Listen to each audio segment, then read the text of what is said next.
Hi, this is Serge Dedina, the Mayor of Imperial Beach and the Chair of the Borders Committee. Welcome to the June 26th Joint Borders Committee Cobra joint meeting. If it looks like I'm looking away, it's because I am. I'm trying to balance two laptops and one with notes on it and one with a camera on it. So I apologize for that if it looks strange. I think we're all trying to balance cameras, sound, phones, laptops, iPads, and making sure we have a connection, right? That seems to be our life these days. Anyway, before we jump into the meeting, it sounds like our clerk has confirmed that we have both a Borders and Cobra quorum, which is good. And then since this is our first virtual meeting, I'd like to review the process for both Borders and Cobra members, as well as the members of the public who wish to speak under public comment. For Borders Committee's meeting members, please note that you are not self-muted by the meeting organizer, but will have to self-mute yourself. In addition, when you would like to speak, please turn on your camera. There's no function for Borders Committee members to raise a hand. Once I see you, I will recognize you at that time. And just let's all make sure we have lots of patience. Like I said, I'm managing an agenda, my small laptop, and trying to see all of you on the screen and managing the complicated controls and dials of GoToMeeting with staff, I think 12 or 13 miles away that are managing the control or even at their home. I think we all recognize these are, we can all go with the flow, especially with me, since from my lifeguard days, I wasn't necessarily good at managing the headquarters radio. Anyway, for Cobra members and all others, when you would like to speak, please click on the raise hand icon in the GoToWebinar control panel on the top right of the screen. I will call on you and you will be remotely unmuted by staff. There is no need for you to mute or unmute your microphone. Are there any questions or comments on this process before we continue? And our clerk can answer any questions on the meeting procedures. So everyone's muted, basically, until they unmute. I'd like to remind everybody, please self-mute as Sarah is asked when not speaking. Thank you. Mr. Roger Cox, did you have a question? Okay. Just remind you that your camera should be off. Or it means, there you go. And then what I'd like to do is ask our legal counsel to provide a quick reminder on how the public comments will work, please. Peter? Hold on one second. I just lost my screen that had the comments. All right. Good afternoon. As noted on the cover page of today's meeting agenda, in addition to emailed comments, the public may also provide live comments during today's meeting. In order to provide live comments, you must register for the GoToMeeting webinar at the link provided on the cover page of the agenda. Please join the meeting by clicking on the Join Webinar link provided in the confirmation email you'll receive upon registering. When public comments are called for on an item, click on the Raise Hand icon in the GoToWebinar control panel on the top right-hand side of the screen. You'll be called on by the name you registered with and may provide comments for the allotted time. There is no need to mute your microphone. The organizers will unmute you when you are called on. The instructions for providing live comments are on the bottom of the cover page of today's meeting agenda, which can be accessed from the homepage of SANDAG's website at www.sandag.org. All comments, whether emailed or live, will be made a part of today's meeting record. Chair? Thank you so much, Peter. We really appreciate that. And with that, again, very complicated process. Just ask if you need help. I know I do. So with that, we have item of public comments. Are there any public comments, clerk? Thank you, Chair Dedina. I do not see any. Oh, I do see one hand raised. Jason Wells. Chair Romero, it's a pleasure to see you. Great to see you. Please proceed. We'd love to hear from you. How are you? Is that the one you're thinking? Very good. It's great to see you. You too. Yes. I am public comment. Can I go with the public comment right now, or am I out of line? You know what? Please go ahead. You're never out of line, so please go ahead. Well, thank you so much. I didn't know if you were going to talk this, but we have been in contact. I just wanted to update the Borders Committee. Halka, and good afternoon. I'm Thorpe Romero. I'm the chairman of the Brona Band of Mission Indians, and I represent the Southern California Tribal Chairmen's Association on this committee. And some good stuff came about, and I want to share that with you today. While the focus of today's meeting is on binational issues, I just wanted to acknowledge a major accomplishment that we recently had in the tribal nations partnership with SANDAG. As Intertribal Council, we recently signed a memorandum of understanding with SANDAG to implement joint policy objectives we agreed upon at the Tribal Summit held in 2018. At the summit, we discussed the policy areas of mutual concern and, in particular, the results of intra-regional tribal transportation strategy and projects we identified important to our tribal nations. This is really important because we've come a long way and we've worked so hard to get to this point. This MOU is a great step in helping us craft a better world for all of our people by making resources available to enhance our participation in the regional planning process. The SCTCA is grateful to the leadership and the staff who have made this possible. And we just want to thank you for all the hard work once again, because as I mentioned, we've come a long way.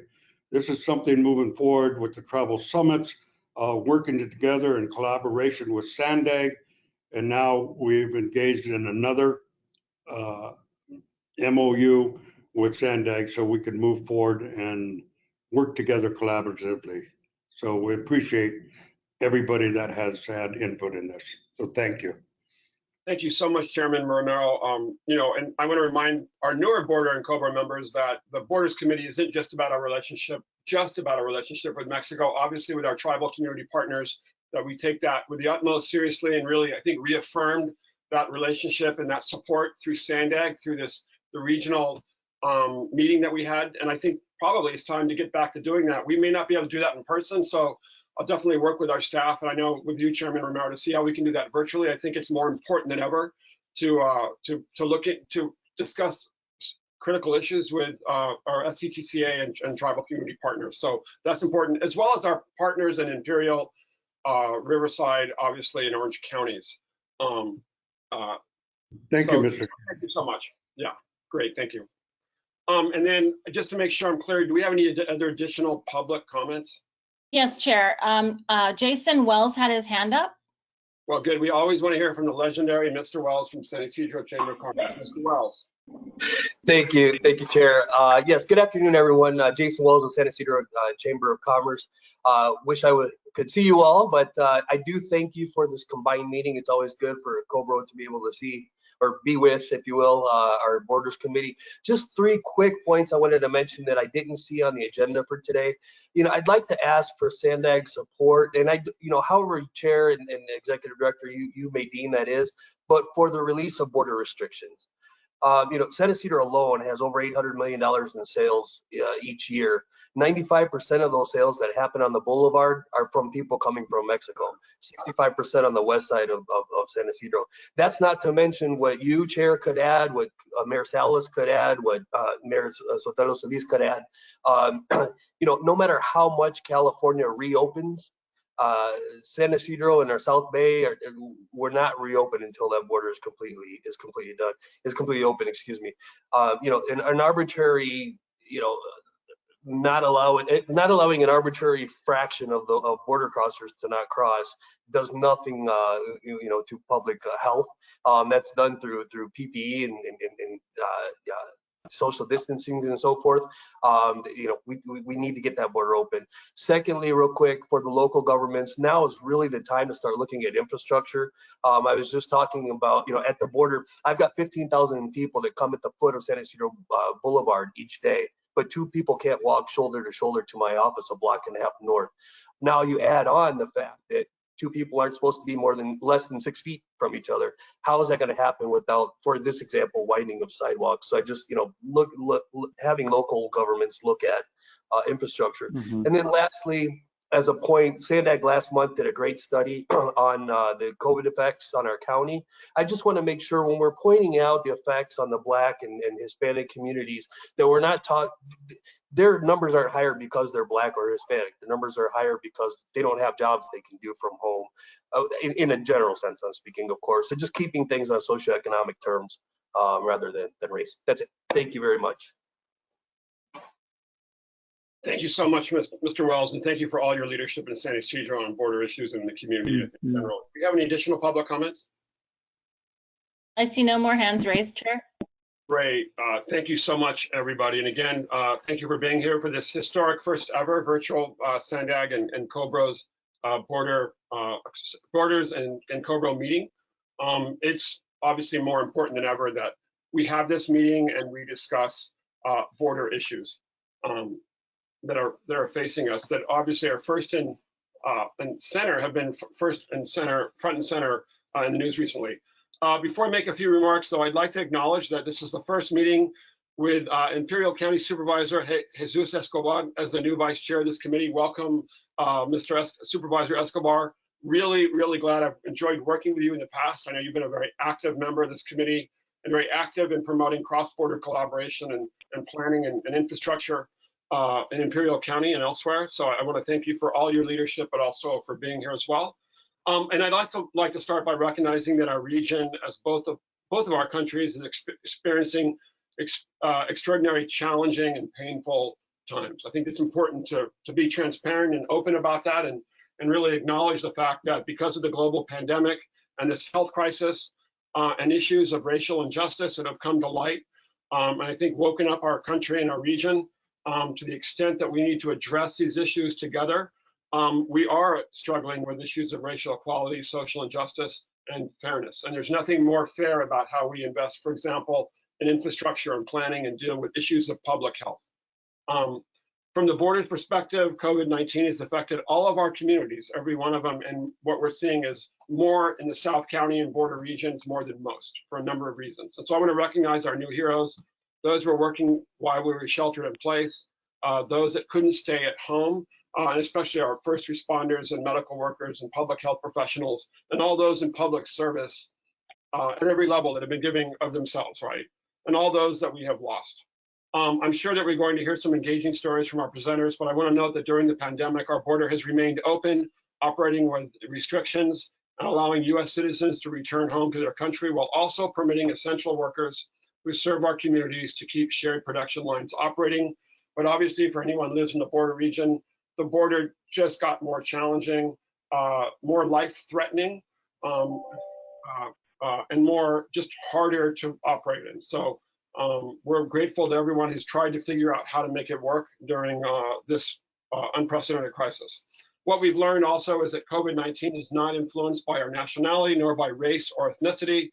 It is affecting everyone as if they were exposed. And while we are engaged in addressing the pandemic, I want to encourage you to explore opportunities to overcome the current challenges, so together we'll emerge stronger from this crisis. And Jason's absolutely right.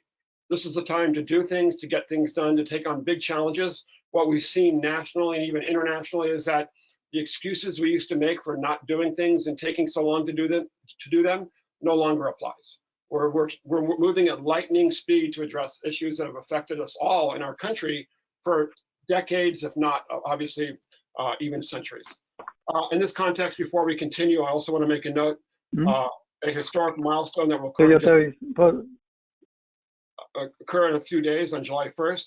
Our 3 North American countries will start implementing the new free trade agreement, the USMCA. This represents an opportunity for the reactivation of our economies, and our border region is strategically positioned to take advantage of it.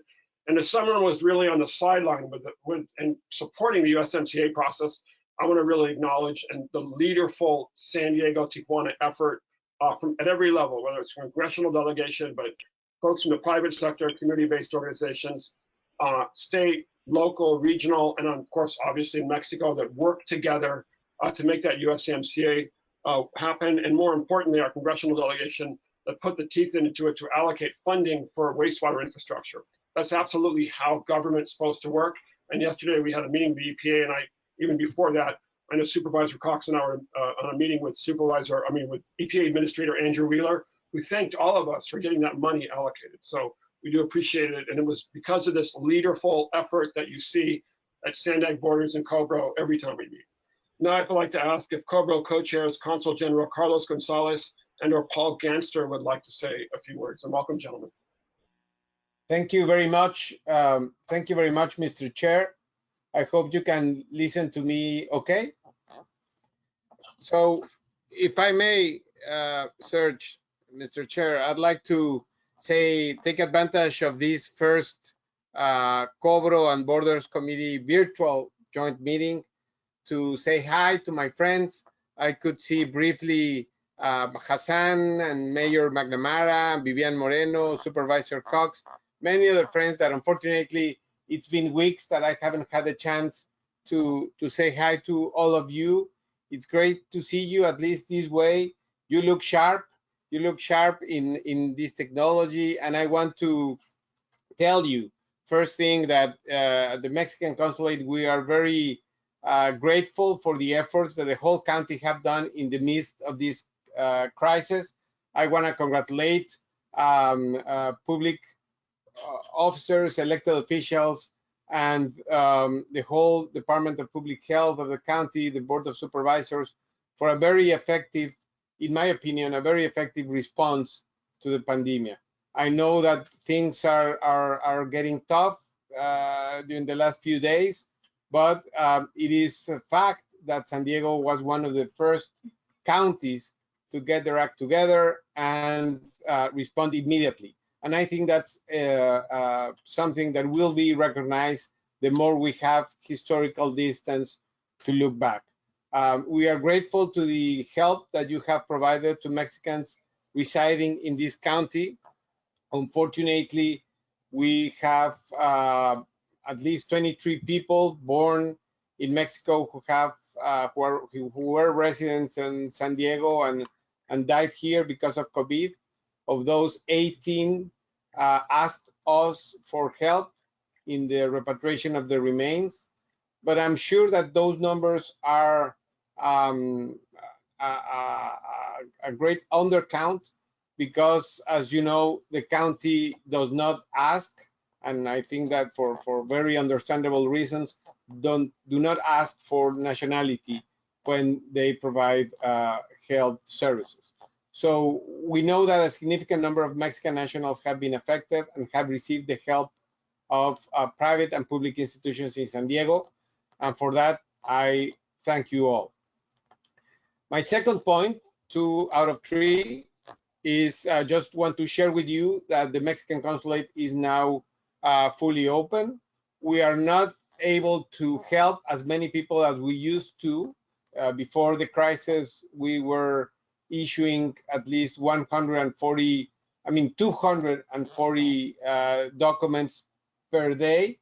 Right now, in order to keep up with social distancing guidelines, we have reduced significantly the number of documents that we are able to provide. But the thing is, we are open now on a daily basis. Our full staff is here, keeping social distancing, obviously, but we are here to help in case your constituents have a problem in which we might be able to help in dire straits, like the ones we are in times of dire straits, like the ones we're living now. I just want to let you know that we never close entirely, but starting on June 15, we are here on a daily basis and ready to work with you as needed.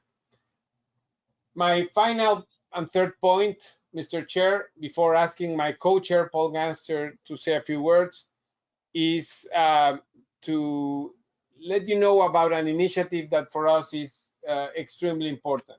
I know that Sandag is most of the time not about social issues, but we are convinced here at the Mexican Consulate that one of the most important ways to promote social equity and to respond to this crisis that we are both being affected, Mexico and the United States, and particularly this region, is by helping the families of those frontline Latino essential workers that because of their job, they were not able to isolate completely during this crisis, to respond in gratitude by helping them with the most important challenge at the family level.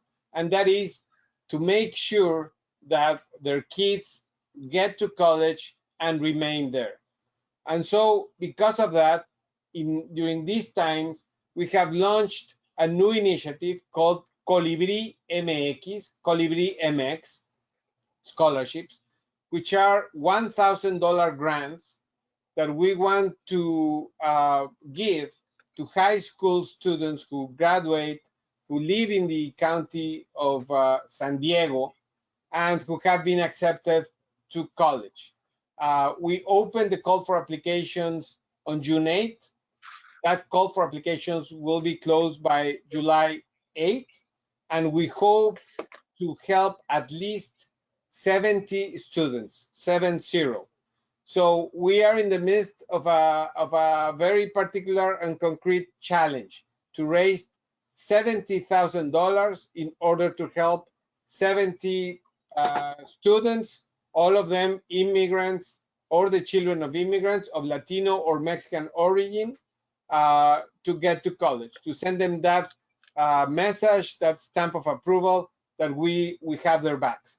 So please help us in any way possible to make sure that those who could apply before July 8th, and help us if you think possible to raise those funds. You could get more information about the Colibri MX by Googling it. Colibri is hummingbird in Spanish. Colibri MX, Colibri MX scholarships. You could Google it, or you could visit our webpage. I will be contacting my friend Vivian and the mayors of National City and Chula Vista, Mari and Alejandra, and many others, Paul, to see whether we could work together in this message of gratitude and social equity to the families of Latino essential workers. Thank you very much, Mr. Chairman. Thank you so much, Consul Gonzalez Gutierrez, and obviously working together with Mexico has been never more important, and we do appreciate all the efforts you make and all the concrete actions you carry out to make that happen. Again, we really appreciate it, and of course, investing in education and higher education, there's nothing more important. So thank you so much.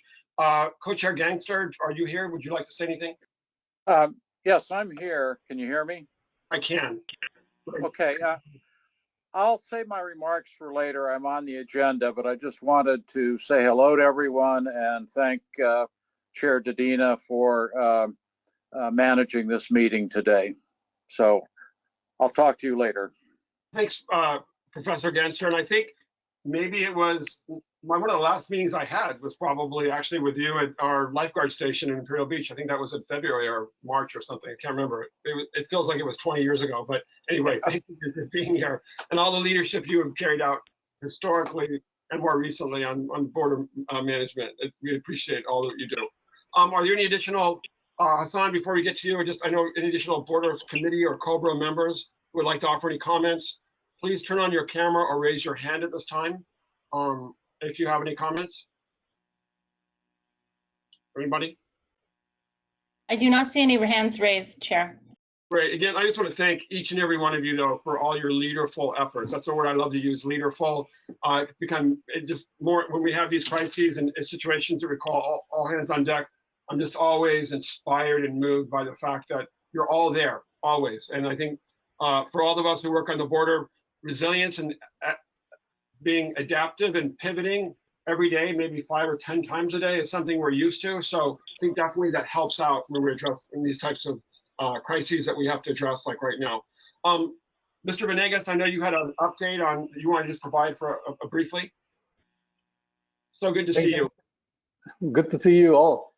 Thank you, Mr. Chairman. Yes, just to announce that Senator Ben Hueso is sharing a hearing with the Select Committee on California-Mexico Cooperation and the Special Committee on Pandemic Emergency Response, a public hearing on June 30th, next Tuesday at 10 a.m. on the impact of COVID in the California border region. And I want to thank you because you and our Executive Director Hassan and Ray Mayer, the chief economist of SANDAG, are going to be providing a testimony on that hearing. Thank you. Thank you so much, Hector, for that update. And again, thank you for moving this committee forward and all the work in COBRO when we've been doing it virtually. So now I'd like to move to our executive director's report and from Hassan Akrada, and we'll provide the report today. Hassan, thank you so much for being here. Thank you, Mayor. Appreciate the opportunity. Good to see you again today. I'm very pleased to address this joint meeting of the Border Committee and the Committee on Binational Regional Opportunity Working Group. I also want to thank Chairman Ramirez from the Indian Nations for his comments, and we at SANDAG look forward to working with our partners. This has all started when Chairman Ramirez and I got together, and as a result of the meeting, and we're grateful to move forward. Let me just update you on a couple of things that are, I think, relevant to this great committee. One is, if you haven't seen it or if you need it, we'll make sure you get it. Our Chief Economist, Ray Major, have done tremendous analysis on the pandemic impact, economic impact, in not only on our region, in our region and the border, but also in detailed enough to say that Black communities, Hispanic communities, communities of color are sometimes 4 to 5 times more impacted, economically speaking, than others. And while this might be uncomfortable discussion for some, these are the data, these are the facts, and if you haven't seen the report, you should look at it. It's actually, everybody suspected that, but now we have the data to show that we have a lot of work to do. And that combined with the social justice discussion going around the nation and in this region, we definitely need to pay attention to what this committee discuss and the border issues. I want to update you on a couple of things that are very relevant and for me as the executive director of SANDAG, and I'm sure for my board members who are here, and I know I spoke to some of you, I spoke to Council Member Vivian Moreno about it.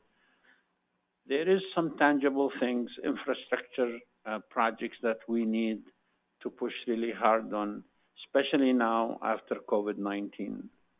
And some of those, obviously, you're familiar with. Otay Mesa 2, I had the pleasure of going with Mario and Jim Lithicum for a tour this Monday. And I hope you all get a chance to tour the kind of work that's happening, not only on the Otay Mesa and the land, but on the infrastructure, getting there. And we're talking to our friends from Mexico to push for the same thing. But more importantly, we're also talking about the 5 big moves, the regional vision that really is gonna look at the border differently. We're looking at the 2nd largest mobility hub, central mobility hub in San Ysidro that would connect Otay Mesa, the proposed Otay Mesa 2 to Otay Mesa 1, San Ysidro, and CBX, and connect them all to San Diego International through the proposed Purple Line, what we call it. Amazing things that we think is exciting. I know people when people see this say, "Oh my God, where are you going to get the money? It costs too much." Well, it does, and it's not going to be easy.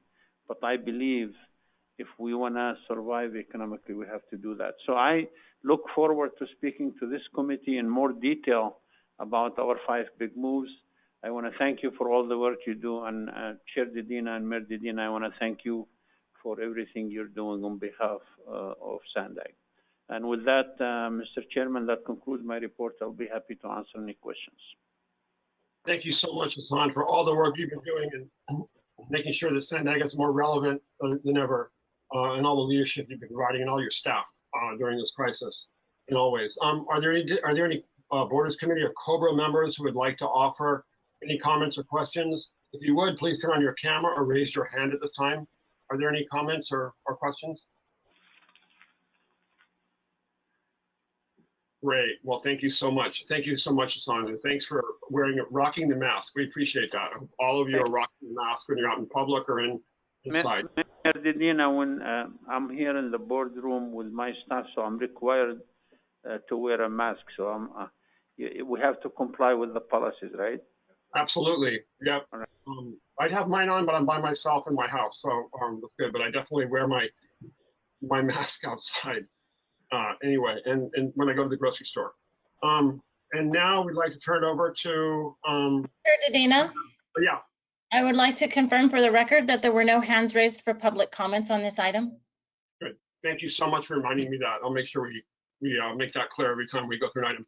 So we have a lot of stuff on the agenda, and some of you know I'm very, very into moving forward quickly and time effectively to make sure that everybody has an equal opportunity to all the presenters have an equal opportunity to present. So I will request that all of you get to the point that are presenting and present your lovely presentations, but do it in a timely way so we can have robust public and committee member comments, and we can actually go through all the presentations and get to the end time of our meeting, because we're on many of these calls all day and we can't be late and have them go over time. So with that, I'd like to start item number 3, the comprehensive multimodal corridor plan, and Richard Chavez will present item number 3. Thank you so much, Richard.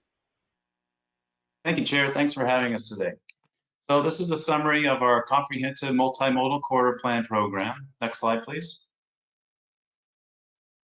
A little bit of background. Back in July of last year, the Sandag Board of Directors directed Sandag staff to update the regional plan in a way that meets federal and state laws, assuming realistic transportation revenues, and of course, implementing the Big 5 moves and the complete corridors model. Also prioritizing prior corridors scheduled for investment, State Route 78, 52, 67, State Routes 94 and 125. Then in September, the board allocated $40 million to update the corridor plans over the next 5 years. Next slide. What are comprehensive multimodal plans or corridor plans? This is an integrated process to integrate multimodal transportation concepts into the planning process, coming up with detailed plans for each corridor, also implementing the goals of Senate Bill 1 and being eligible to compete for those future funding opportunities. Next slide. So a good example of a past corridor plan would be the effort on the North Coast Corridor, integrating solutions for Interstate 5, the Coastal Rail Corridor, as well as the Coastal Rail Trail bike and pedestrian improvements. Next slide.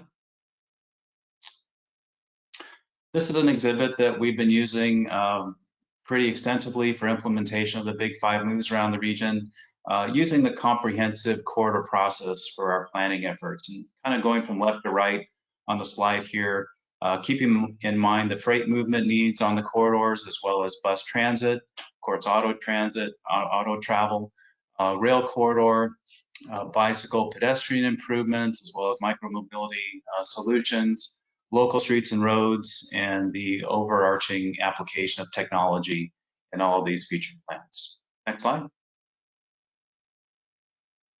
So these are the phase 1 corridor plans that we're working on as outlined in the September board action. The Interstate 805 Purple Line Corridor, I-5 South Blue Line Corridor, high-speed transit State Route 52, State Route 67 corridors, the Sprinter Palomar Airport Road State Route 78 corridor in North County, and the Central Mobility Hub near the airport and connections. Next slide. So the work has been underway. We've had a big workshop with Caltrans District 11, working with our partners there on coming up with the process we're going to follow for updating the corridor plans. We formed the teams, developed the work plans, defined the geographical areas, and come up with issues and opportunity statements that are for discussion purposes. They appear as attachment 2 in your agenda package, and we would very much welcome any comments from the Borders Committee on those issues and opportunity statements. Slide. These are the geographical areas of the corridor plans, and to note a couple Recommendations here, staff are recommending the combination of the Purple Line, I-805, Blue Line, I-5 South Corridor. A lot of overlap in that geographical area. It makes sense to do that as one corridor plan. We're also recommending the separation of the State Route 52 or Seated Santee corridor from the San Vicente State Route 67 corridor, kind of a rural area, and then getting into more of an urban area in the State Route 52. Therefore, we're recommending separation of that corridor.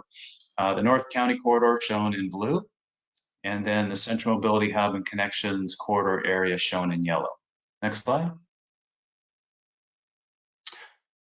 As we look at the policy considerations for implementation of these corridor plans, and if you come through the policy guidance provided by the California Transportation Commission, Federal Highway Administration, Federal Transit Administration, you can kind of boil that policy considerations into these 12 categories.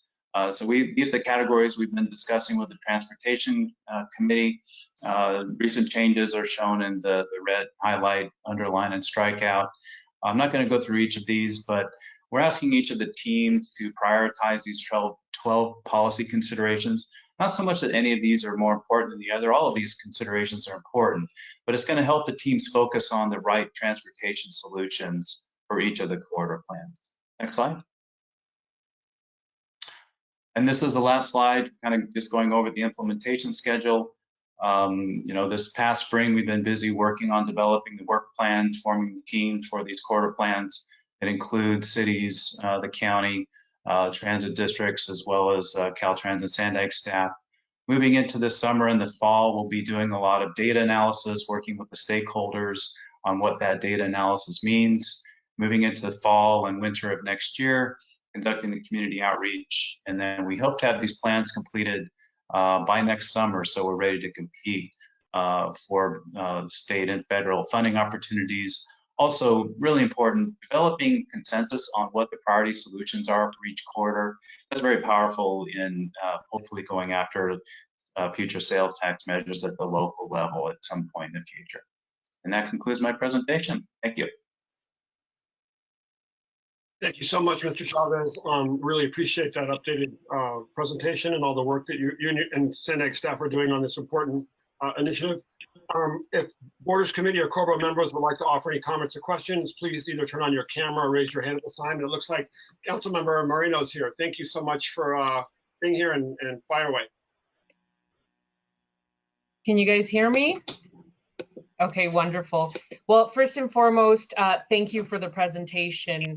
I'm very excited to be a part of the Sandag board during these times of progress. We have wonderful leadership with Mr. Hassan and a diligent staff that's taking the community's input into consideration. So I'd like to take this opportunity to welcome all of our stakeholders to have a say in this process, because you absolutely are being heard. Just overall, it's thrilling to learn that 5 of the comprehensive multimodal corridor plans are moving forward, and they're anticipated to be completed by the summer of 2021. Although there are 5 comprehensive multimodal corridors being discussed today, I'd like to highlight the importance of the Purple Line corridor. The Purple Line corridor will connect the South Bay to major employment centers in San Diego, creating mobility throughout the whole region. The report highlights the high level of congestion along the I-5 and the 805. It identifies 10 of the region's top 50 bottlenecks located within the corridor. Obviously, increasing high-speed transit, including HOV and managed lanes and bike lanes, would improve the movement of people and goods within the border and the rest of the region.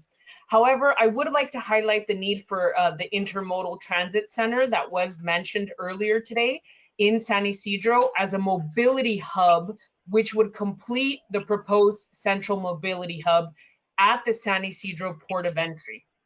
The San Ysidro ITC, as it's called, would provide multiple transportation options for our San Diego and binational community. We know that the San Ysidro port of entry stop for the trolley is the most important of all the stops of our system, of our trolley system. The Purple Line also encompasses, and I didn't mention this, but For those of you who are not familiar with my work, I'm the council member for the city of San Diego. I have the honor of representing the 8th district in the city of San Diego, which basically has the San Ysidro Port of Entry, the Otay Mesa Port of Entry, and CBX. The purple line also includes the Otay Mesa border region, which is one of the last prime industrial lands in the city of San Diego. We have a tremendous opportunity to think of transportation for the future as this land continues to develop. Obviously, due to the proximity of the border region and its specific need, I believe that the border region should have its own comprehensive multimodal corridor plan.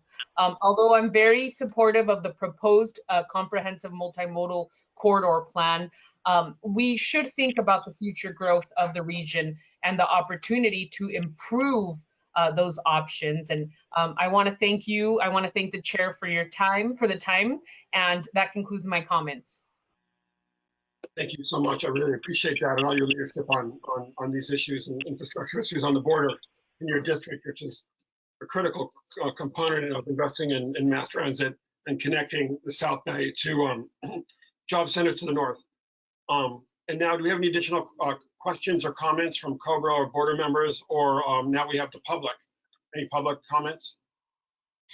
Yes, Chair, I see a hand raised by Jason Wells. Right, Mr. Wells, adelante. Thank you. Actually, I just wanted a mic drop for my council member there. No, in support of what she said, and we did not speak beforehand. I really wanted to stress the need I see for more separate South Bay corridors. North County projects can be supported by all of North County, but lumping 5, 805, 905, and SR 11 and the border into one area leads, I don't want to pit my council member against Mayor Salas or you, Chair, or anyone else in fighting for funds for South Bay. I would submit justification for the individual corridors would be looking beyond endpoints of employment centers, but be based in large part on the impacts to the actual communities the projects are in. The 805 lost millions of dollars in improvements to the purchase of the 125, yet we haven't seen several years of toll collections come back to the 805. It needs to be its own corridor. The border area is by far the busiest mobility hub in San Diego. It needs to be its own corridor. And not to mention the 5 and the impacts the Bayfront project will have on the already saturated freeway. I'll just end in, as our county's fighting, or as our country's fighting for social justice, I trust Sandag can work toward socioeconomic justice. And I really think giving, lumping into the corridors really isn't helping in that situation. But I do thank you for your work and for the great presentation. Thank you. Thank you so much, Mr. Wells. Additional questions or comments from the public or borders or COBRA committee members? I do not see any further raised hands, Chair. Great, thank you. So I guess we'll close the public comment and move on. Thank you so much, Mr. Chavez. I do appreciate the excellent presentation again to you and Sandag staff for all that great work. And now we have something equally important, item number 4, our 2020 Census Complete Count Update, and Darlan Hokhtar Mulmat will be presenting that. Thank you so much, Darlan, for being here. Well, thank you for having me, Chair. Like you said, my name is Darlan. I am the manager of the Regional Census Data Center here at Sandag. As you may remember from my presentations earlier this year, Sandag is coordinating outreach for the 2020 census, and the goal is to achieve a complete count. That is, everyone's counted once, only once, and in the right place. So today I'm here to give you an update on the outreach work that's being completed and overseen by Sandag's 2020 Census Complete Count Stakeholder Working Group. Also part of the effort is the Count Me 2020 Coalition, which is a group of over 100 community-based organizations that are doing outreach as well. So moving on to the next slide, please. Before I summarize what's been going on so far, this slide provides an update on the timeline. Like everything else in the world today, the 2020 census has been impacted by the coronavirus pandemic.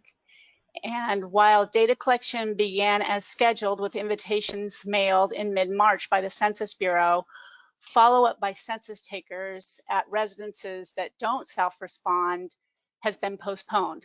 Originally, it was going to happen in mid-May, and now it's scheduled to start August the 11th. As a result of that delay, the data collection period is being extended. Instead of a cutoff of July 31st, everyone can respond through the end of October. And I share that so that you know that people can still respond to the census. They can do it online, by phone, or in person, or using the hard copy form that they were mailed. And then finally, the delay means that the data, the counts will not be delivered to the president until the end of this calendar, it was going to be the end of this calendar year, and they won't be delivered till April now. So moving on to the next slide, looking at the outreach activities. There should be a map on that slide. There we go. Thank you. Outreach is focusing on communities that are at risk for being undercounted. That's so that we can really focus on the resources where they're needed the most. This slide shows you the darker areas are the areas at risk of being undercounted. The darker, the more difficult to count. And that was determined by an index that was prepared by the state of California using 14 different factors. Just to highlight a couple, lack of broadband access means that you can't complete the census online, so that's a risk of being undercounted. Also, limited English proficiency is another one. All the materials that are being mailed are in English and Spanish. If you don't know those two languages, you won't know what you're being asked to do. So outreach in those areas is important. So this map, the dots on the map show you where outreach activities have been occurring and how that aligns with these hard to count groups. There have been over 5,000 activities, and this is through the end of May. At the end of June, we'll have another update. So next week, we'll be compiling more data. The stay-at-home orders obviously have impacted what can be done, like large in-person events that were previously planned had to be canceled.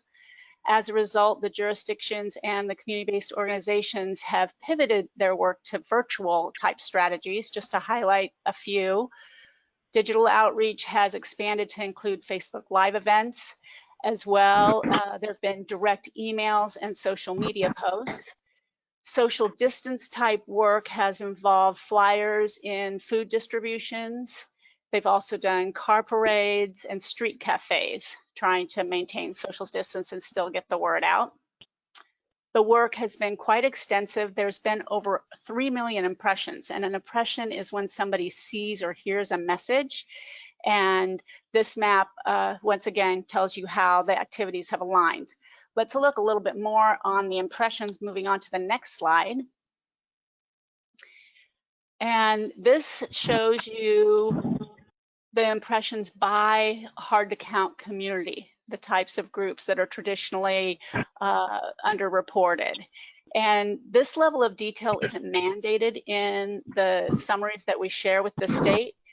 And also, lots of times, confidence in the exact estimates can vary from not super confident to very confident. So the data aren't perfect, but it gives you an idea of the types of communities that are being reached through this outreach. And then moving on to the next slide, this shows the impressions another way by the language that the impressions were provided in. And once again, the data are not mandatory and the levels of confidence can vary, but I just wanted to give you a sense of who the outreach is getting to. And now moving on to the next slide, how is the data collection going? So as a little refresher, the US Census Bureau is responsible for actually collecting the data, administering this questionnaire and counting everyone. As such, they report the response rates that they're getting on a regular basis. And this graph shows the rates by jurisdiction as of June 7th is when I put the information together. For reference, the countywide, statewide, and nationwide rates are also listed on the slide. There's good news here. Over half of every jurisdiction has a response rate of at least 50%, and 11 have response rates that are higher than the countywide rate, and that's at 2/3. So we're looking good. We're making progress. Countywide, we're higher than the state and the nation. Next slide, please. So even with this good news on the response rates, the next slide is a map. Can you see that? Thank you. Okay, so even though we have good news, the response rates are moving upwards.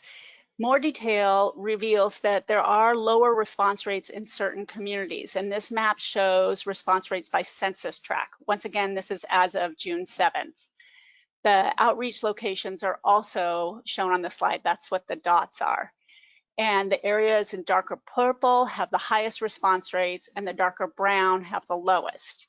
Now, it's important to have one note in looking at this slide that the rural areas are part of a process that the Census Bureau conducts called Update and Leave.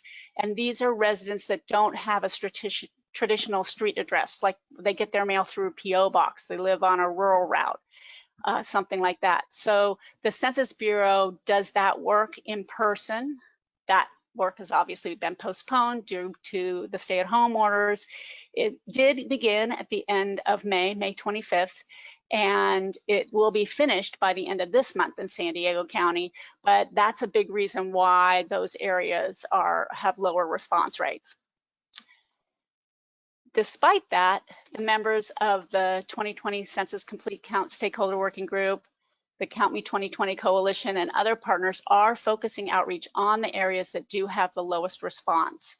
And just to share some examples, they're doing things like social media advertising using geofencing around areas that have low response, and they're doing car caravans driving through these areas to try and raise awareness and encourage people to respond. So now my last slide to close. I want to thank you for any outreach that you may have been doing. Involvement of everyone is key in achieving a complete count and an accurate count that will make sure that the region achieves their fair share of federal dollars for the infrastructure and vital services that we need to improve our community. I'm happy to support your work in any way. My email is listed at the bottom of this slide. And then the link to completing the census online, as well as 2 of the phone numbers, are provided for easy reference. Let's continue communicating that the 9-question survey is easy, safe, and important. And this concludes my presentation. Thank you so much, Darlene, for that excellent presentation and important work. I did notice that my city was the 3rd lowest response rate in the county, so I texted our city manager to say we need to do better. So I promise you we will make that an effort. I think the multiplicity of crises have maybe gotten a little bit in the way, but we're committed to getting all our work done. So as a voracious user of census data through Sandag for a long time, I think since I was a college student, I appreciate why we need that information. So anyway, are there any Borders Committee or COBRO members who would like to offer any comments or questions? Please turn on your camera or raise your hand at this time, or any public comment. Thank you, Chair. I do not see any raised hands at this time. Good. I think we all took the takeaway. We all need to get to work on the census so we get some money to do all these great projects that will make our communities and quality of life for our residents better. So thank you. With that, we'll move on to the next item, which is item number 5, an additionally very important issue. Requires data. 2019, the Baja California border crossing and trade statistics highlights. Be interested to see that next year. Zach, please take it away. Thank you, Chair. I hope my audio is coming in well. Everything sounds a little muddled, so feel free to stop me if it sounds weird on my end. But thank you for the opportunity to present, and thank you to the members of Borders Committee as well as COBRO. I'll try to make it quick because I know if I don't keep it to around 10 minutes, I might get the eject button from Chair Dedina here. So I'll try to be brief, but thank you again for the opportunity to present. My contribution to the agenda today is an annual report that Sandag produces. And what we do is we look at annual statistics for border crossings as well as trade that are relevant to the Baja California border. In the past, we only looked at the ports of entry in San Diego County. This time, we're extending that to Imperial County because as this group knows, our border is really a singular system and it should be kind of treated as such. So today we're going to be looking at information that covers the entire Baja California border. And we source the data that you'll be seeing from the U.S. Department of Transportation, Bureau of Transportation Statistics, as well as the U.S. Census, USA Trade, and a couple other sources. But essentially what we're looking at is what CBP reports to the federal government or the USDOT for US inbound movements of people and vehicles. So that's basically northbound movements from Mexico to the US. For information that pertains to trade, you'll see that it's bilateral, so both imports and exports. And the intent is really just to give you some high-level context, some support, and hopefully data points that can strengthen our arguments when us as stakeholders, or you as our leaderful decision makers, to steal a word today, and border champions go out to advocate for more funding and attention to the border. And we hope these data points kind of help emphasize those points. And also, although this is generally covering information through 2019, at the very end, we will be looking at a couple months worth of data into 2020 that's available through BTS to get a sense of how stay-at-home orders and COVID-19 has impacted border crossings in the state. So we can go to the next slide, please. So to start off, for most of you, you know, we have 7 ports of entry in the California, Baja California region. I won't go in and describe each one, but you see them listed here from west to east. There's 4 that exist in San Diego County, 3 that exist in Imperial County. And as this group knows, we're all anticipating the opening of Otay Mesa East, which should provide a lot of relief for the existing facilities that we have on the border today. Next slide, please. So the information you'll see in the slides is really broken out into 3 broad categories. So we'll be looking at northbound crossings of individuals or people by mode, so pedestrians or people crossing in personal vehicles or total occupants in vehicles. Vehicle crossings, the vehicles themselves, so personal vehicles and trucks mainly. The trade value that is moved via truck, which in this state, the vast majority of trade that happens across the border is moved by commercial truck. And you see the facilities that have commercial operations there listed. And in the report that you have in your agenda, it goes into a little bit more depth. It has information kind of taking all the ports of entry together, as well as each port of entry, information for each port of entry kind of on their own. So there's more detail there if you want to reference back. But next slide, please. So in the big scheme, how many times is our border crossed in a single year? Well, by people, I should say. So in 2019, if we took all the people who crossed on foot as pedestrians, all the people who crossed in vehicles, we saw that there was 77.2 million crossings just northbound from Mexico to the US. So you see the breakout there at the bottom in the color bars. Obviously, San Ysidro handles the majority, about 48% of the total. Otay Mesa with close to 20, Calexico West 16, so on and so forth. So you see the total there, and that sounds like a lot, but how do we compare that?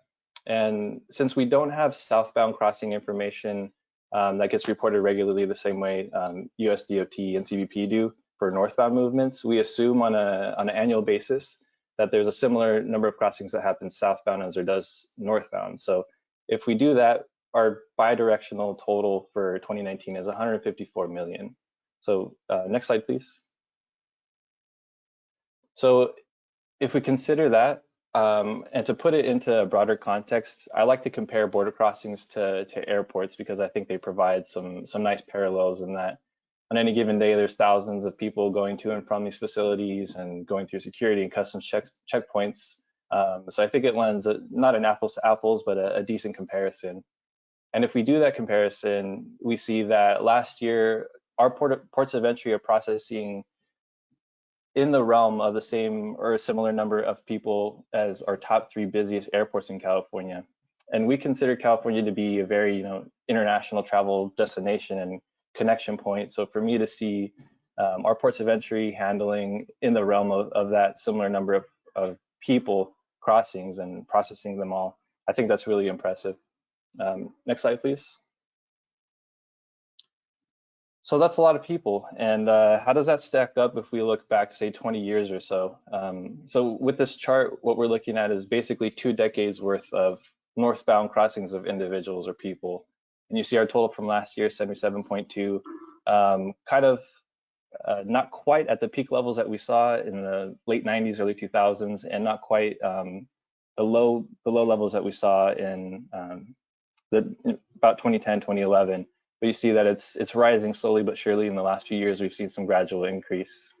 Next slide, please. So you see the same information here broken out by county, just in case that's useful. And these are shown on their respective scales just for a note. But you see similar trends. Imperial County is a little bit more stable in terms of total individual crossings over the years, especially in the last decade or so. San Diego County, again, we see the peaks in the early 2000s and the totals from last year catching up slowly but surely. Next slide, please. So similar kind of story if we look at personal vehicles, just the vehicles themselves. But the contrast here is that the peaks were a little bit later. We see the peaks for personal vehicles in the mid 2000s, a dip in 2010, 2011, and then gradually increasing, similar to what we saw for people crossings. But you see it broken out by port of entry there, and you see the big workhorses are generally San Ysidro, Otay, Calexico West, Calexico East. They handle quite a bit. Next slide, please. So again, same information, just broken out by county. I know we have a broad range of stakeholders here, so we try to make it useful for you, but this is just the same kind of story, just broken out by county. Next slide, please.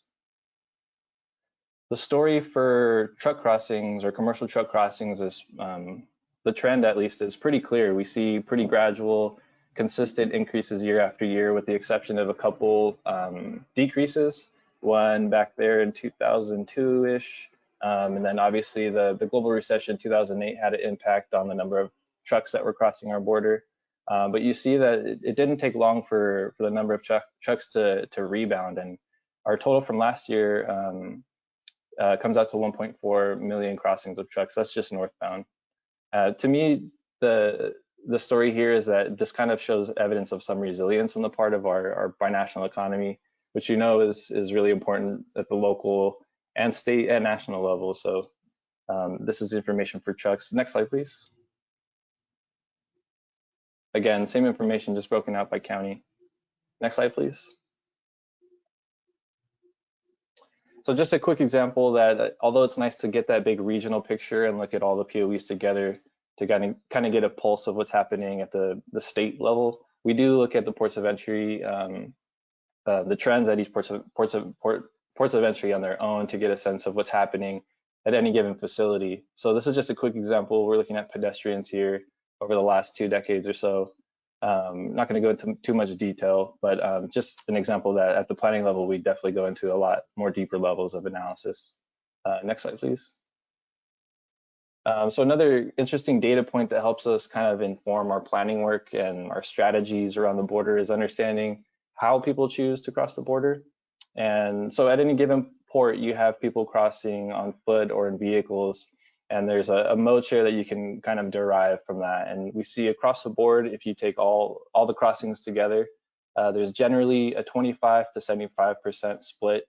That's people crossing on foot, or I guess non-motorized, to use another term, and 75% crossing via personal vehicles. And for planners, this is good data and good news, because this helps us target our strategies, like I said, for things like transit improvements and the like. So just another quick example of how we can look at this data. Next slide. So to pivot quickly to US-Mexico trade relevant to our state border with Baja California. Next slide, please. So what we're looking at here is the total value, dollar value of trade that's moved through the Baja California border via truck. And like I said, it's over 98%, maybe 99% if I look back at the data last year through our international border with Mexico is moved by truck. So this is really a key mode to be looking at. And our total from last year, 65.86 billion. That's another record high. And I think, again, it just shows that the importance of our bilateral economic relationship is very, very important, and the importance is continually increasing. And although this chart doesn't adjust for inflation, I think if you did, our total from 2019 would still prove to be a new record high. So you can see the ports of entry broken out. Obviously, Otay Mesa is a big workhorse. Calexico East handles quite a bit again, and then a sliver there for Tecate in terms of the dollar value of the trade. Next slide, please. And to put a face to those dollars that you saw in the last chart, here are some quick examples of commodities that get produced in our binational region, kind of the poster children of our binational economy or Cali-Baja binational industry clusters. So you see audio and visual equipment's a huge commodity for us. Toyota Tacoma trucks, automobiles, those plants are very big. Medical equipment and supplies that helps support a huge biomedical cluster, binational biomedical cluster.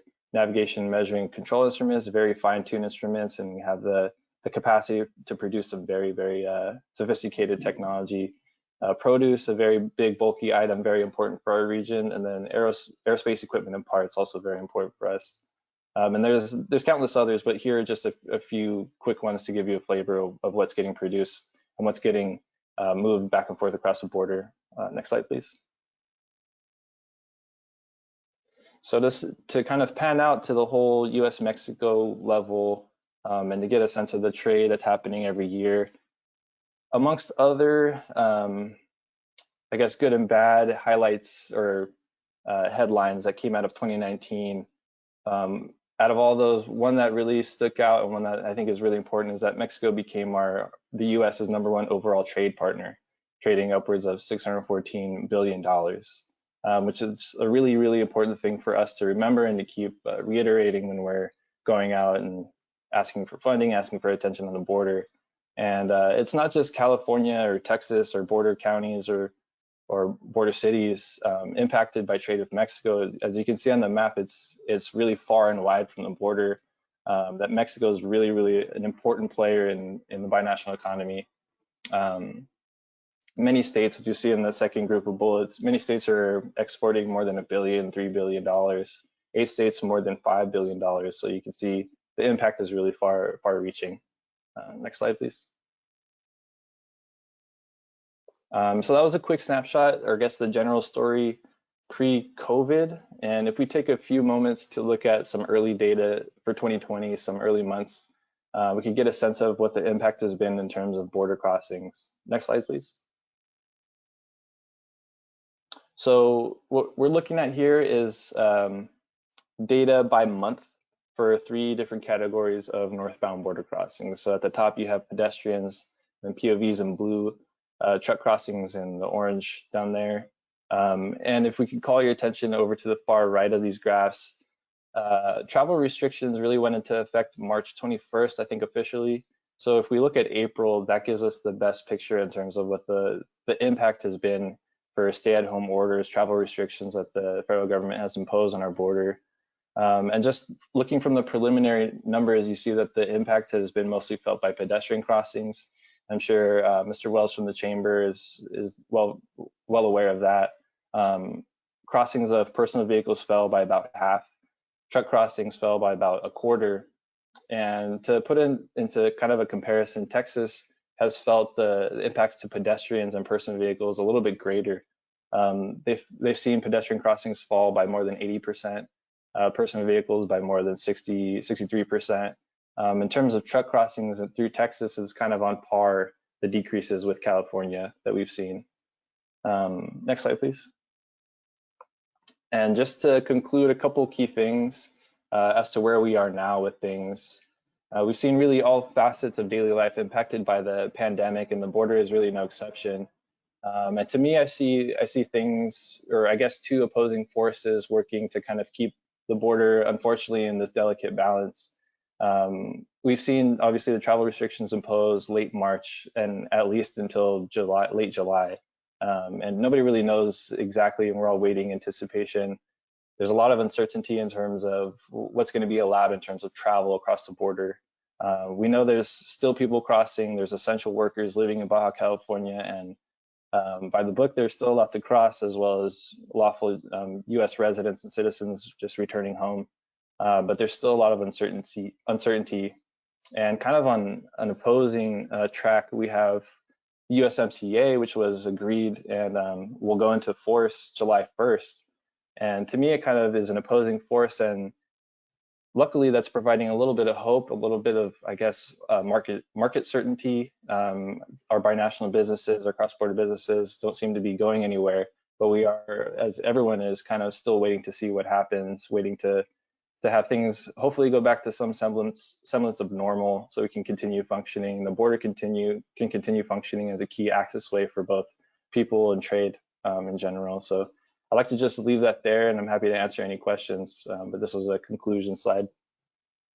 Thank you so much, Zach, for that really important presentation. I guess you did answer the question, or show us the answer to my question about what happened in 2020. So, very shocking, and probably, I think, we understood that we're probably obviously going to happen. And I know we have questions and comments from COBRA members and border members, committee members, and the public, starting with Council Member Moreno. Thank you so much. Absolutely, and thank you to Mr. Hernandez for the presentation. I think it's important to see this information to determine the impact these ports of entries have in our region. As I mentioned earlier, my district has 3 of the 7 ports of entries discussed today: the San Ysidro Port of Entry, CBX, and Otay Mesa Port of Entry. The San Ysidro Port of Entry continues to be the busiest land border crossing in the US, and some would argue in the world. As was mentioned, 2019, northbound individual crossings through San Ysidro increased by 5.9%. That's over 100,000 people crossing the border per day. From that, 29% of border crossings through the San Ysidro Port of Entry, they're non-motorized. These numbers highlight the need for better transportation options at our borders, such as the San Ysidro Intermodal Transit Center, the ITC that I mentioned earlier. We can see the positive effect of public transportation options in Otay Mesa. In January of 2019, a new rapid bus route connected Otay Mesa to downtown San Diego. I don't think it's a coincidence that while personal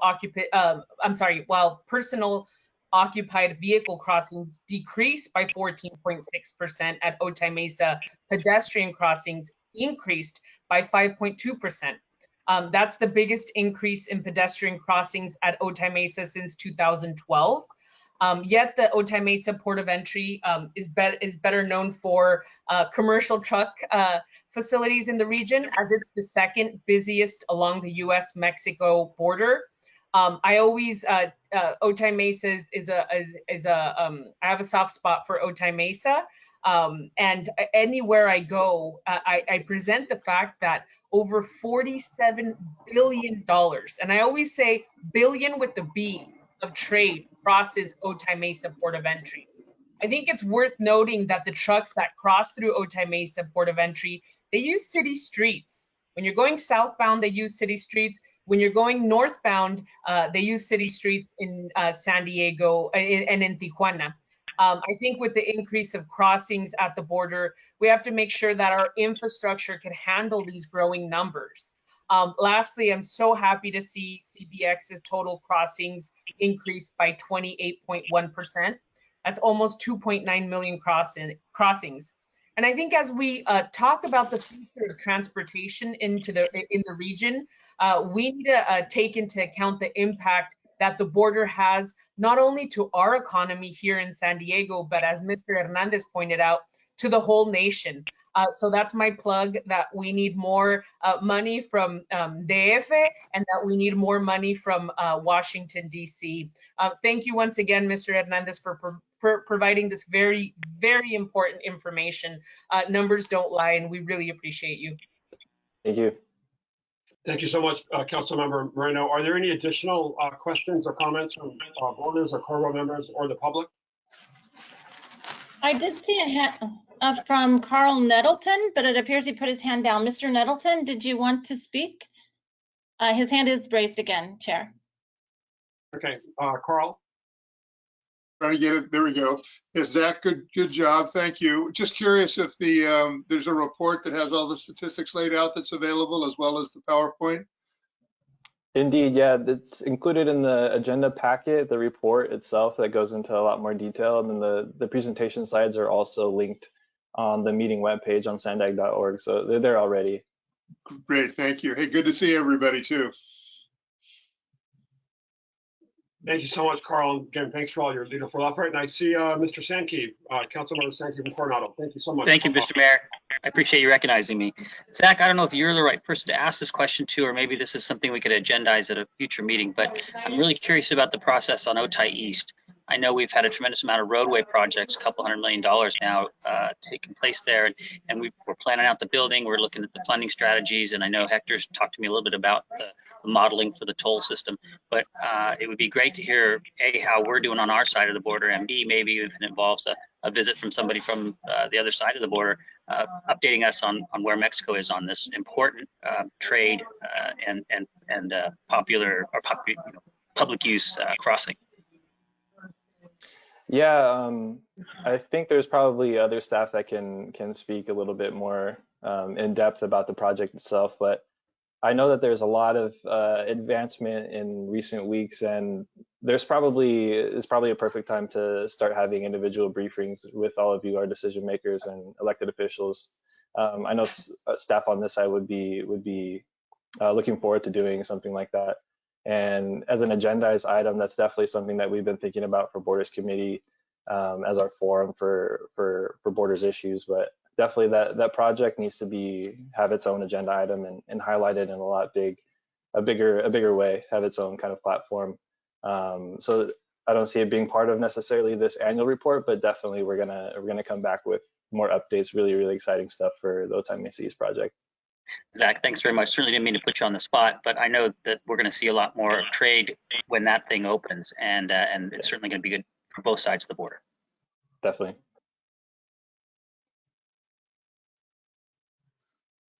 Thank you so much, Bill. Are there any additional public comments or COBRA or Borders Committee members' comments? I do see a public member's hand raised, Jason Wells. Jason, go ahead. Quickly, Zach, thank you very much. You know, for border geeks like me, this is like softboard. While you're looking at your graph here, I just wanted to add, though, if we're really going to look at the big picture of our binational region, you know, I'd love to see if we couldn't come up with the numbers to include service trade, retail, and tourism that happens by the border crossings, and not just cargo and then car and people counting.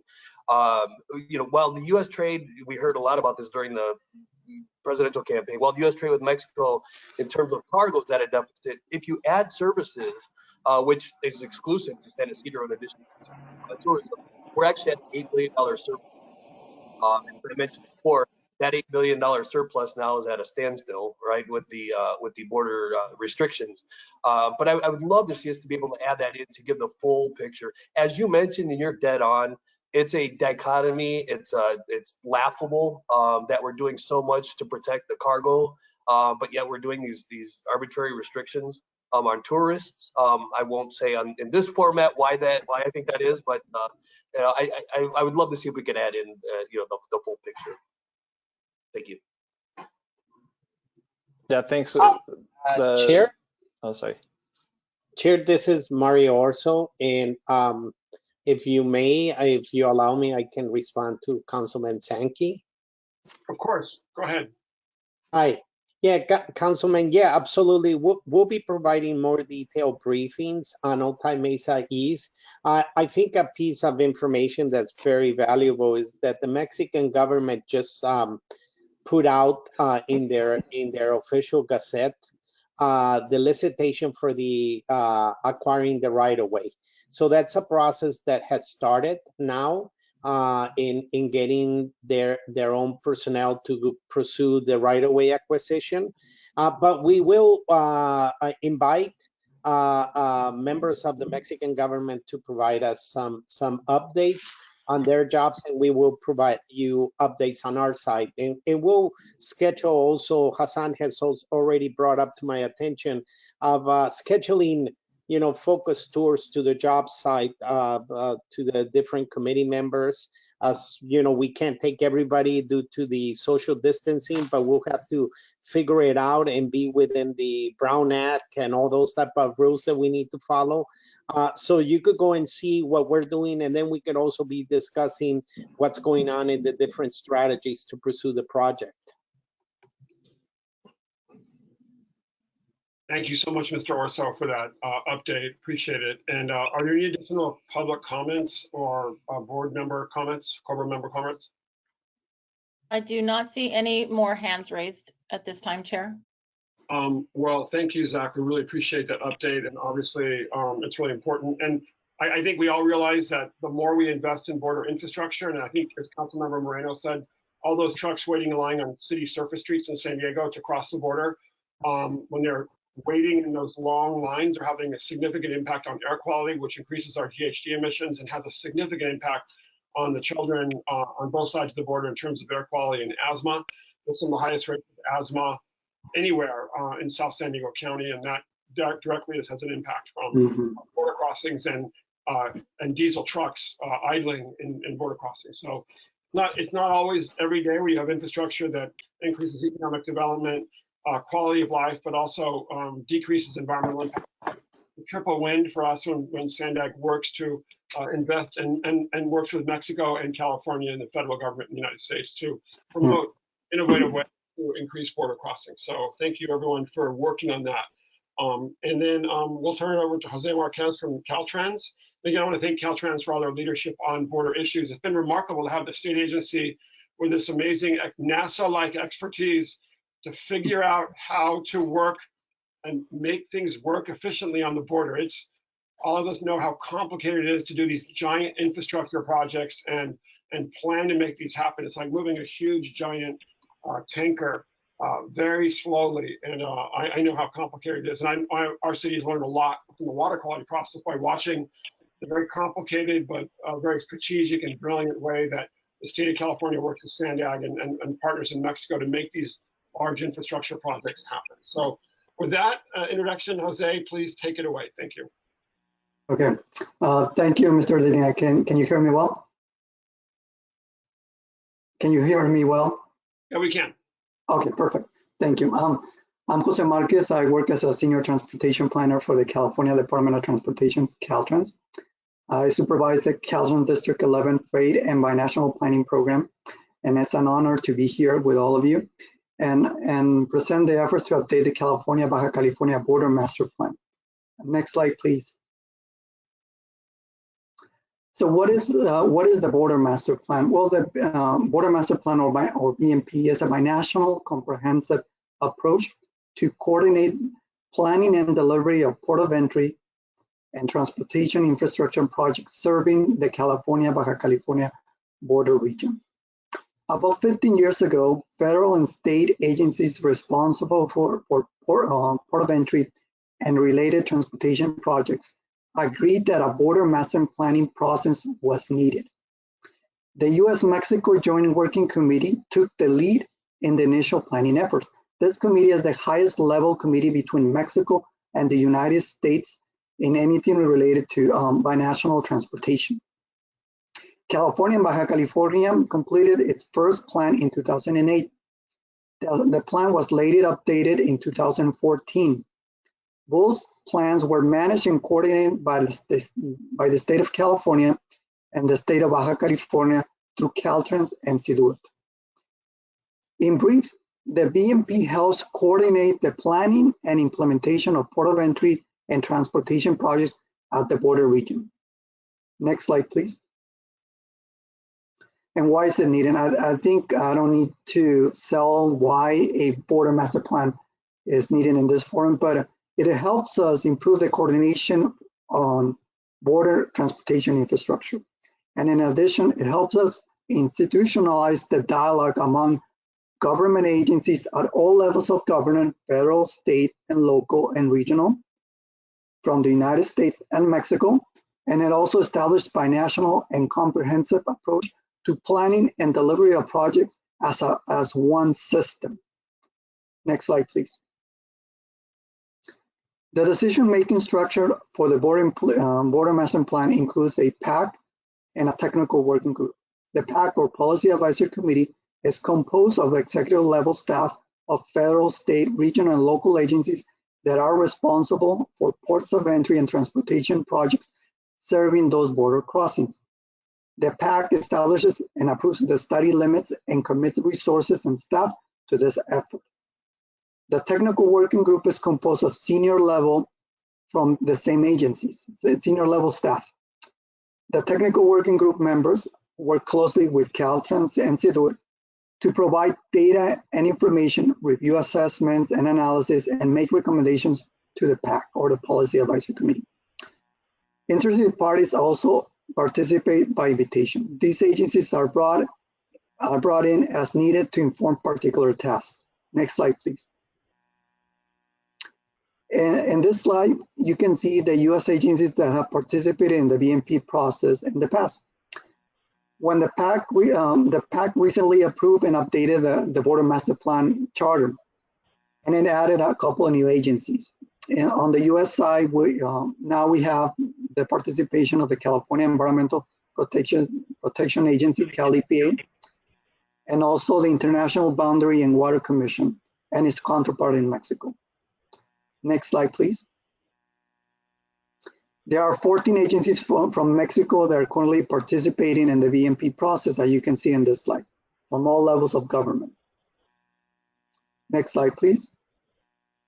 Some of the key accomplishments from the first Border Master Plan process were: it established a decision-making structure, the Policy Advisory Committee and the technical group, working group that I just mentioned. It produced and forecast by national and socioeconomic and demographic and border crossing data, all that information that Zach just shared with us, and also develop a binational evaluation criteria for port of entry and transportation projects. And it ranked and prioritized border crossing and transportation projects. This is key in this process. So it's kind of like we develop a methodology to evaluate these projects, and we rank and prioritize these projects. We also developed a set of recommendations that were later incorporated in the 2014 BMP. And this pilot was so successful that it was later adopted and customized by other border states. So now we have border master plans for the state of Texas, and also in New Mexico and Arizona. Next slide, please. I just want to mention a couple of accomplishments from the 2014 BMP. The plan also updated and re-ranked the port of entry projects and related transportation projects. And it also included a new and cataloged new categories of transportation projects. So now in this plan, we included non-motorized projects, bike and ped. And also look into operational and minor capital improvements to reduce border wait times. Next slide, please. The BMP study area includes an area of influence and a focus area. The area of influence in the United States includes San Diego County and Imperial County. In Mexico, it includes the municipalities of Tijuana, Tecate, Rosarito, and Mexicali, and the urbanized area of the city of Ensenada. The focus study area is the 10 miles north and 10 miles south of the California-Baja California border. Port of entry and transportation projects included in this study will be limited to this bandwidth, this 10 mile south and 10 miles north of the border. Next slide, please. We recently updated the goals for the 2021 Border Master Plan.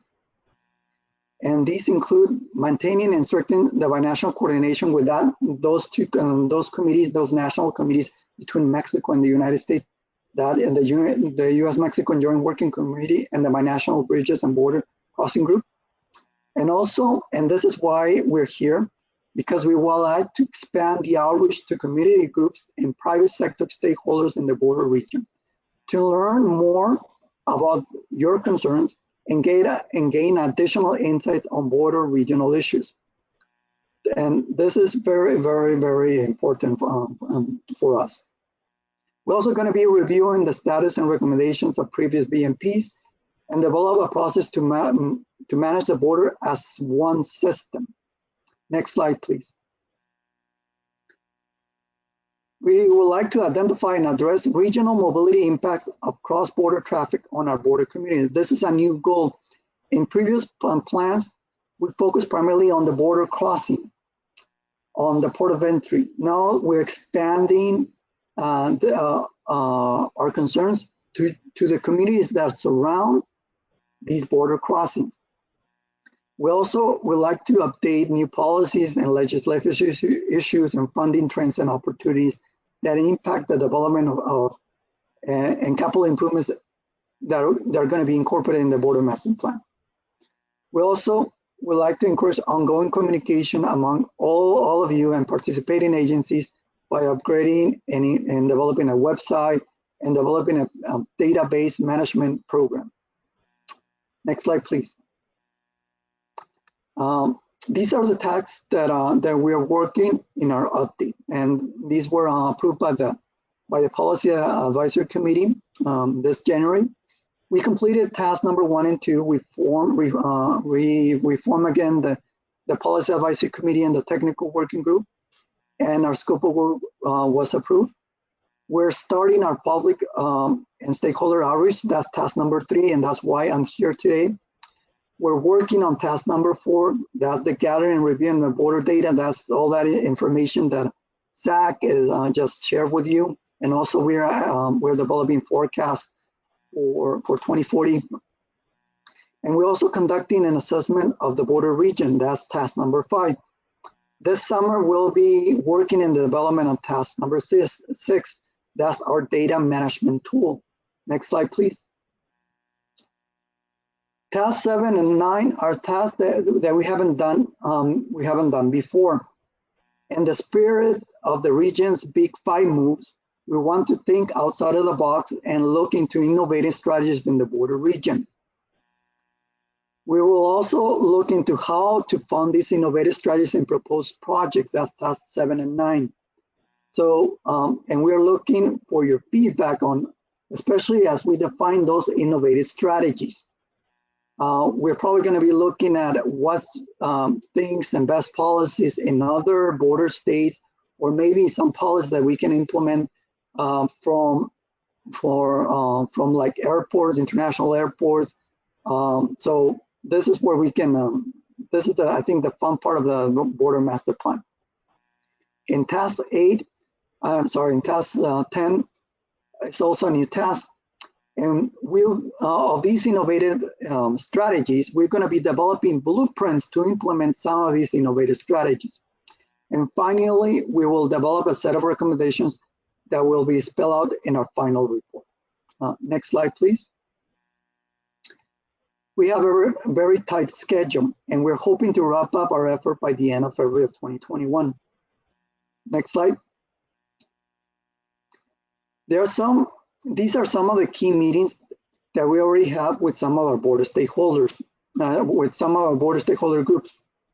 COVID-19 has not stopped our coordination efforts to deliver the Border Master Plan. We're still having coordination meetings with all the Mexican agencies that you just saw. And also, we would like to invite you to participate in this process. We're planning to have 2 workshops on July the 8th. One is going to be in English and another going to be in Spanish. On these workshops, we will be looking into transportation issues and problems that the BMP should be planning to address. Later on, we will be sending a survey to key stakeholders and the people that have participated in these workshops to help us identify innovative strategies to be considered in the BMP. If you'd like to participate, please send me your contact information. Next slide, please. My contact information is displayed in this slide. Or you can also contact Carlos Lopez. Carlos Lopez, he's coordinating the BMP efforts on the Mexican side, like I'm coordinating the efforts on the US side. Next slide, please. With that, I conclude my presentation and I welcome comments and questions. Thank you so much for that great overview of critical work that you're carrying out with our partners. Are there any public comments or COBRO and Borders Committee comments? Questions? Are there any public comments? I do not see any raised hands at this time, Chair. Great. Well, thank you so much, Jose. And again, thank you for all your important work on a very complicated and that's incredibly complicated and hard to carry out. So we do appreciate that. And so now we have our final item is the item number 7, Committee on Binational Regional Opportunities Updates, or CORBO, and Chair Paul Ganster. Someone, again, I just want to thank Professor Ganster, who's been a very leaderful and longtime advocate and leader on border issues. We appreciate that and all the work you always do, but also for your joint chairing of COBRO. So with that, take it away. Thank you. Now, I didn't quite hear you, Chair Dedina. Did you say leaderful or leaderful? Leaderful, F-U-L, don't worry, leaderful. Okay. Before I make some remarks, I just wanted to thank Zach for his excellent and very useful data presentation. He's really getting it down to a level that is very, very helpful for people in the region, and keep up the good work. And then I wanted to respond to a question. I think it might have been Jason or someone else. We just don't have a good idea about economic activity in the border that's not part of formal trade. The border transactions area of economic activity is really a pretty much, it's a mystery. We don't know retail purchases. We don't know labor flows and the economic impact. And this is something that the Federal Reserve Bank of San Francisco should be doing. The Dallas Federal Reserve does it for the Texas border, but we don't have that here. And I think it's something we badly need. Anyway, thanks for organizing the meeting. I wanted to talk briefly about COBRO, binational collaboration, and then talk about some efforts on assessing collaboration in the context of the pandemic. As many of you know, COBRO was established a few years after NAFTA entered into force and was part of a regional and national effort to expand and coordinate cooperation across the border with Mexico. Over the years, COBRO at its periodic San Diego and binational meetings, as well as summer seminars, has examined current issues and opportunities both reactively and proactively. And SANDAG has implemented a number of recommendations that have come out of the COBRO committee. I wanted to underline that the ongoing border effort by SANDAG that includes COBRO and other activities is the longest-lived local government initiative that encompasses the transborder region of any entity in our region. It's unique along the US-Mexico border. It's really become an important border institutionalization. It's something that other border regions don't have, particularly along the US-Mexico border. The COBRO SANDAG activities have played historically, at least for the last 20 years or more, an important role of coordination across our border with Baja California. Other sectors, however, including local government, business and commerce, public health, environmental groups, culture and arts groups, private philanthropy particularly, and also education have contributed to the informal collaboration across the border that contributes to regional management, informal regional management that constitutes what we might call governance. Now, on a formal level of government entities that are officially sanctioned to work across the border, there are a number that have been important. Jose Marquez just explained, I think very clearly, the value of formal, organized transborder collaboration in the transportation sector, but I think that's true of other sectors as well. And the Joint Working Committee, I think, is a marvelous example of how things work and should work along the border.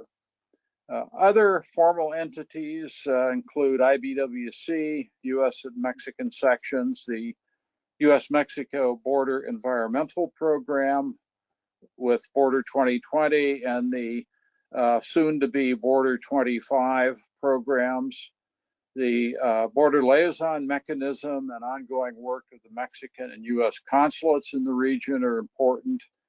The U.S.-Mexico Border Health Commission and the North American Development Bank are formal components of binational cooperation or binational government. In recent decades, our binational region has undergone a number of events, both positive and negative. NAFTA was a positive event in many ways, and we hope the unfolding USMCA will also be. However, 9/11 and the subsequent securitization of the border brought significant regional impacts. The Great Recession of 2007 to 2009 that coincided with growing violence in the Mexican border, which was related to U.S. demand for illicit drugs, had major repercussions for the border region. Health emergencies are not new to our region, and I just look back and think about drug-resistant tuberculosis, HIV, SARS, the 2009 H1N1 epidemic, Zika, and new vectors that have appeared in the region. As Chair Dedina and others have noted today, the COVID-19 pandemic has brought unprecedented stress to our region. Economic disruption produced the recession that we're now in, the recession of 2020, and staggering unemployment on both sides of the border. The health effects and social impacts have been enormous and are still unfolding, and will be a while before we really understand the scope and impact of these. However, I want to stress that impact of the pandemic on San Diego is not like other cities in the US, say San Antonio or Phoenix, because we are a border city. We are very linked across the border and integrated in many ways. The social and economic integration of our region with our neighbors to the south, that many of the inequities laid bare by the pandemic can best be understood only through a binational lens.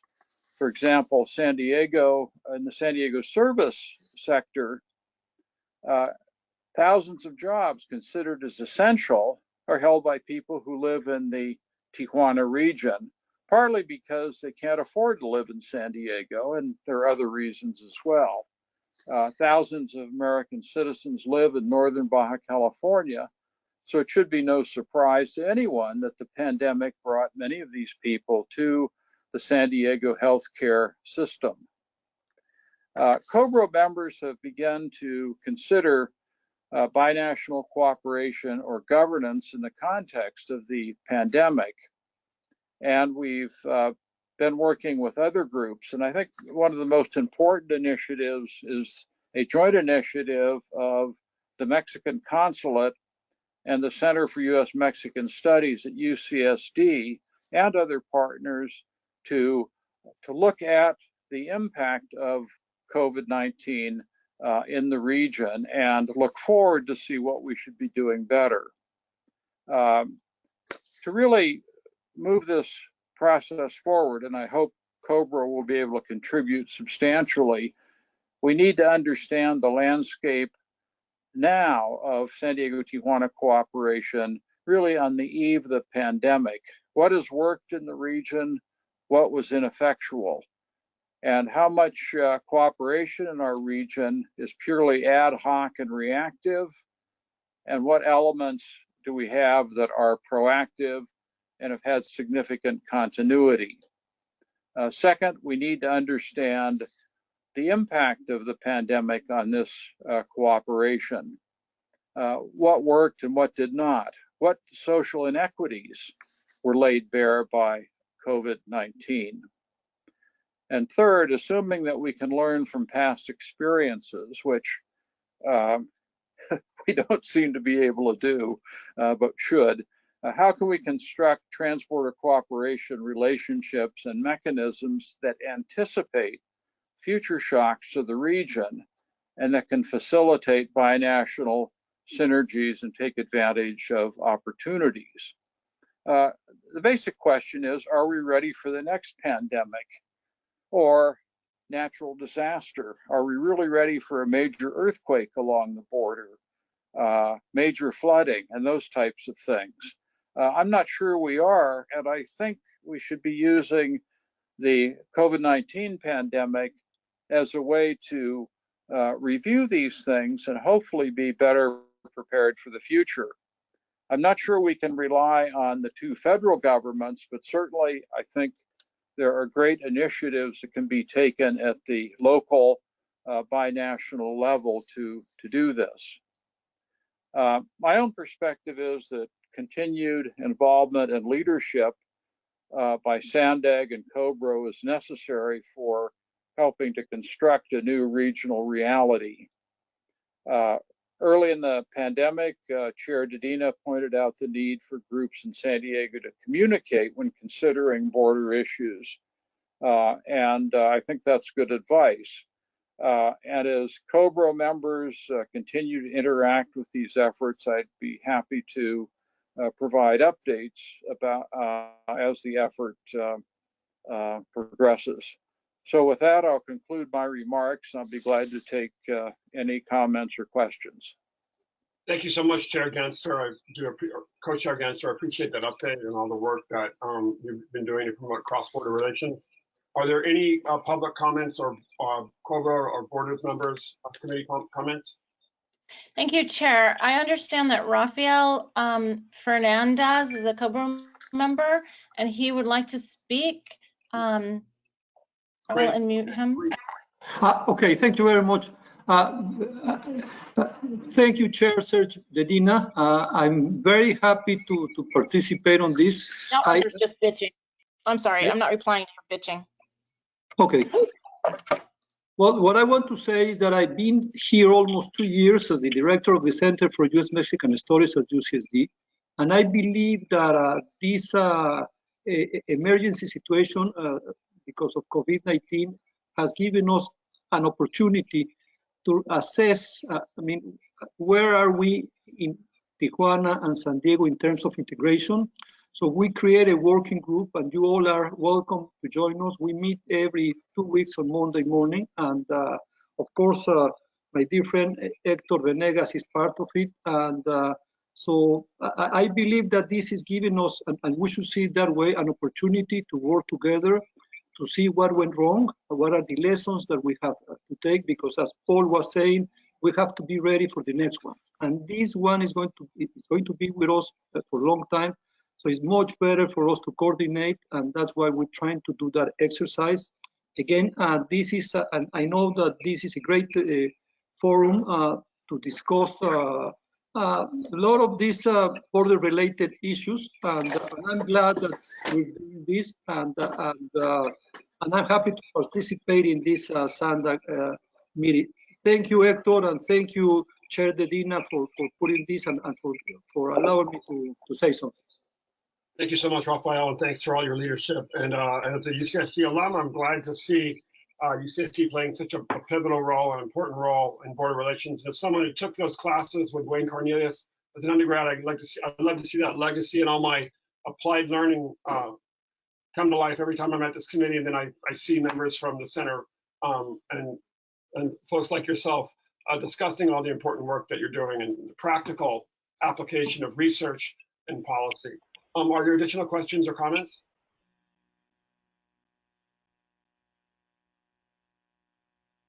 Great. Is that clear, Tessa? We have no more comments? Correct, Chair. I don't see any further raised hands. Great. Well, I want to thank everybody for being here, and let me just make sure I'm clear on the next. With that, we're going to close the meeting unless there's additional continued public comment. Sounds like I do not see any further raised hands, Chair. Chair, comment? Yes. Hi, I was muted, so I just wanted to thank you for the warm wishes at the beginning of the meeting. This is Jesus Escoaza, supervisor for Imperial County. So again, thank you, and I'm very honored to be part of this group. Thank you so much. We appreciate it. And I know one of the biggest bummers is that all of us enjoy each other's company so much that the board committee meeting and COBRA meetings are actually pretty joy-filled meetings. I know we all enjoy each other's company, but it's interesting to see the happiness that results from people who get together to solve problems. And I know that somehow, hopefully at some point in the medium term, we'll be able to do that in person again, where there's lots of abrazos and laughing and joy, but also commitment to solving problems. So that's more important than ever. But I know we miss each other's company more than ever. But that means please let's not let our guard down. Let's wear those masks, keep physically distancing. I think we've seen the unfortunate news from the governor on Imperial County today. And then increasing COVID rates in Southern California, and especially in the border region in South San Diego. I know in my own city, we're very concerned about that. So we have a lot of work to do. And as Tom, epidemiologist said, we're just at the beginning of this pandemic. It's not over, far from over. So we have a lot of work to do, but I know our Borders Committee has, over the last few years, has taken a real bigger concerted approach to address public safety, from firefighting, public safety, lifeguarding, et cetera. So maybe that's something we can start thinking about as we go through the next year, next 6 months, is to really readdress that. And public health obviously is a critical component of that. We talk about earthquakes. I run a binational NGO called Wild Coast Coastal Salvaje, and we literally on Monday talked about the need to start planning for earthquakes. We have an office in Oaxaca and Huatulco, and our staff member who just went back to the office experienced a 7.5 earthquake. Luckily, he was okay. Our office was damaged, but it just shows that we should be prepared for anything, and that's been an essential part of this committee and border planning effort. So let's continue really focusing on that as well. There's nothing more important than public safety. Of course, public health is an underpinning of all of that. So with that, our next Borders meeting is Friday, July 24th, 2020 at 12:30 p.m. And please be alert for a staff notice informing a possible change in scheduling to accommodate a report on the regional work plan. And then thank you for all making the time today. We are adjourned, and have a great week and safe and healthy and physically distant and mask wearing weekend. Thank you so much.